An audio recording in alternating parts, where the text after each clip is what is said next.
Hello guys, എല്ലാവർക്കും നമ്മുടെ ചേർക്കണം ബ്ലോഗ്സിലേക്ക് സ്വാഗതം. അപ്പം നമ്മൾ ഇന്ന് വന്നിരിക്കുന്നത് എൻ്റെ കാർ കളക്ഷൻസ് ഒന്ന് പരിചയപ്പെടുത്താനാണ്. അപ്പം നമുക്ക് തുടങ്ങിയാലോ. വീഡിയോയിലേക്ക് അടുക്കും മുമ്പ് എല്ലാവരും ലൈക്കും ഷെയറും സബ്സ്ക്രൈബ് ചെയ്യുക. ആദ്യത്തെ കാർ എന്ന് പറയുന്നത് ഒരു ഹോട്ട് വീൽസിൻ്റെ യെല്ലോ കാറാണ് ഗൈസ്. റെഡ് അലോയാണ് ഇത്. രണ്ടാമത്തെ ഒരു റേസിംഗ് മോഡൽ കാറാണ്. ഒരു ഗ്രീൻ കളറാണ്. നല്ല ഡീറ്റെയിലിംഗ് ആണ് ഈ കാറുകൾക്കെല്ലാം. അടുത്തതൊരു പഴയ ഒരു കാറാണ് ഗൈസ്.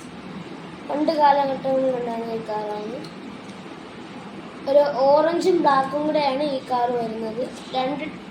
ഫ്രണ്ടിൽ 2 ടയർ, ബാക്കിൽ 2 ടയർ ഉണ്ട്. അടുത്തതൊരു അംബാസിഡർ ഗൈസ്. ഒരു ബ്ലൂ കളർ കാറാണ്. ഒരു ടയറൊക്കെ വന്നിട്ട് ഗോൾഡൻ